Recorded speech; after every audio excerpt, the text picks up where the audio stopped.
Alors, il y a plusieurs priorités qui s'affrontent. Manifestement, je voulais vous entendre sur ce sujet-là. Je pense avoir compris que le choc des priorités, c'est d'un côté, pour la CFDT, il y a une espèce de face-à-face, hein, CFDT-MEDEF.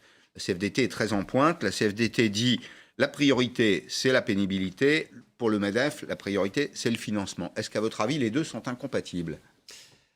Non, les deux ne sont pas forcément incompatibles.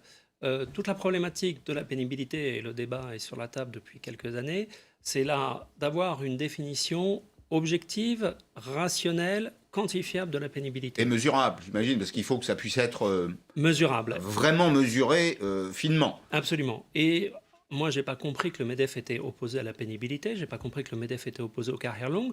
Donc je pense qu'il y a un consensus en France sur le fait que oui, les métiers pénibles doivent pouvoir partir plus tôt, doivent pouvoir, quand on a commencé à travailler à 16 ans, partir avant un cadre qui a commencé à travailler à 24 ans. Là-dessus, je crois qu'il n'y a pas de problème, il n'y a pas de débat. Ensuite, effectivement, le risque qu'on a, c'est que demain, tout le monde va se revendiquer d'un travail pénible et qu'effectivement, de nouveau, ce soit un petit peu les métiers, les professions, les corporatismes qui ont le plus grand pouvoir de nuisance qui puissent obtenir le plus de défense de leur cas personnel. Et ça, là encore, c'est un petit peu dommage qu'on n'ait pas... Si les ouvriers du bâtiment se mettent en grève, il y aura, à mon avis, assez peu de conséquences sur la vie des gens. Enfin, peut-être ceux qui ont acheté ou ceux qui cherchent à louer, mais ça n'aura pas les conséquences que ça pourrait avoir dans le secteur des transports, de l'énergie. Et là, donc, vous dites en substance, la capacité de blocage reste clairement identifiée. Oui. Absolument. Et il faut qu'on compte sur une attitude responsable. Civique et responsable. Des syndicats pour dire oui, c'est vrai, tel métier dans le privé, dans le public, peu importe, a cette pénibilité et qu'on ait une approche la plus objective possible. Alors on va écouter Geoffroy Roux de Bézieux, il était ce matin chez nos confrères de RTL. On parlait tout à l'heure du rythme. Hein. On voit qu'il y a deux priorités. Il y a d'un côté ceux qui veulent gagner du temps ou acheter du temps. Et puis il y a ceux qui voudraient aller plutôt vite, c'est-à-dire faire voter le texte avant les municipales. On est à 4-5 semaines des municipales. C'est quand même extrêmement ambitieux. Et Geoffroy Roux de Bézieux, le président du MEDEF, est inquiet, lui, de la précipitation dans le traitement de la réforme. On est sur un projet majeur qui change le système de retraite.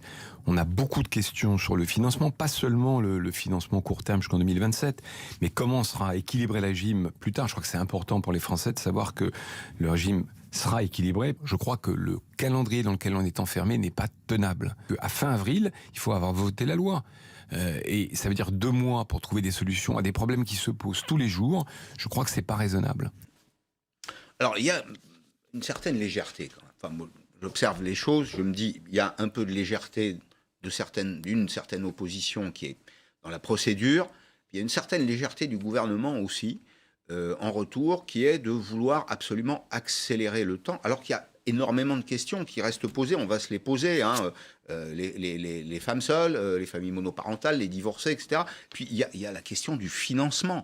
C'est la première fois, à ma connaissance, qu'on fait avancer le principe d'une réforme aussi importante sans avoir, à minima, un peu de clarté sur les leviers de financement. Et puisqu'on évoquait le cas de la pénibilité, on ne sait pas qui va payer.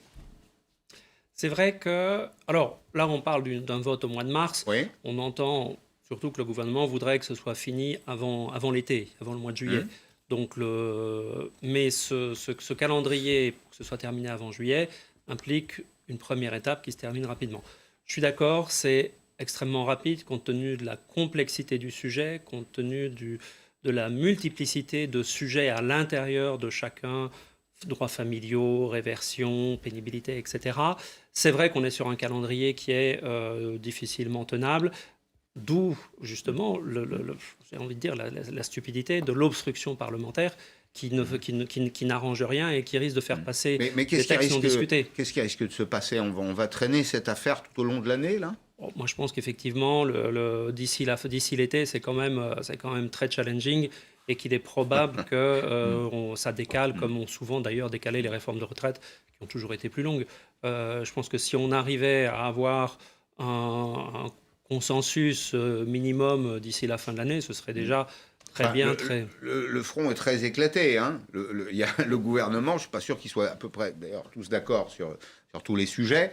Il y a les relations avec la CFDT, on voit qu'il y a la pénibilité qui est en cause. Il y a les relations avec le MEDEF, c'est le financement. Et à l'intérieur même de la sphère sociale, du côté des syndicats de salariés, la CGTFO sont sur une ligne, la CFDT, la CFTC sur une autre, la CGC sur une troisième. Absolument. À l'intérieur du camp patronal, il y a d'un côté, puisqu'on parle du financement, on va regarder d'ailleurs qu'il y a une problématique de financement, hein, qui va payer la pénibilité? Est-ce que c'est les branches qui sont concernées?